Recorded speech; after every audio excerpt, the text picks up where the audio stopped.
today we're focusing on half guard, getting into the dog fight, and then we looked at a couple details so that we don't get bulldozed down.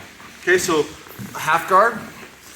The details we talked about is our top leg on the near shoulder, our other hand on the opposite shoulder, my knuckles against the shoulder.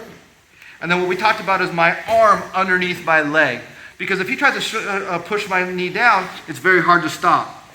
Okay, so one thing I like to do is I have to reinforce so that he pushes my knee down. He can't. My other hand, I'm going to dominate the middle, so I don't want to let him cross face, so I block the hand. And then we talked about the knees. See, one of the things he can do is just bring his knee over my knee, and then I'm stuck. So to fix that, we just focus on keeping our knee up. So if he tries to get over the knee, there's always a wall in the space. And then what we did today was we put our hand on our knee, we did a kick up, and as we sat up, we didn't disconnect our hand from our knee. So I kicked up, I sat up, and I wrapped my arm around his hip, okay, looking for the far hip material. My head is connected to his shoulder, not over here on the opposite shoulder, the same shoulder where my knee was. If you remember, my knee was here. So when I kick up, I want to put my ear in that same spot that my ear was. Now he has the overhook and I have the underhook. If I stay here, people can bulldoze me down. So it bulldoze me down. So what we talked about today is we talked about adjusting our position by scooting around like this. So I'm more around him. Now he tries to bulldoze me. As long as I have my elbow behind my shoulder, I'm not going to fall.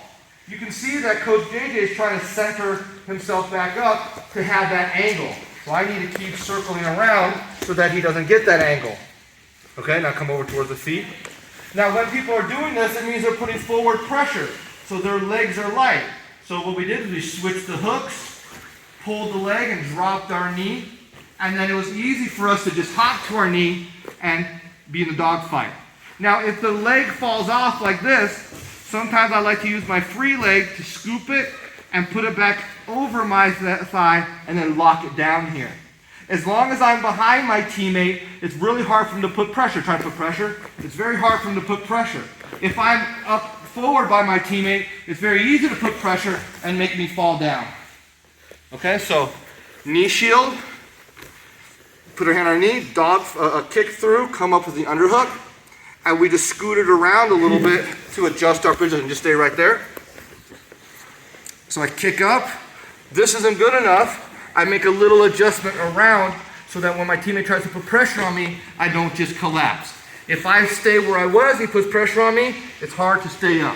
Okay? So that's a detail we talked about today.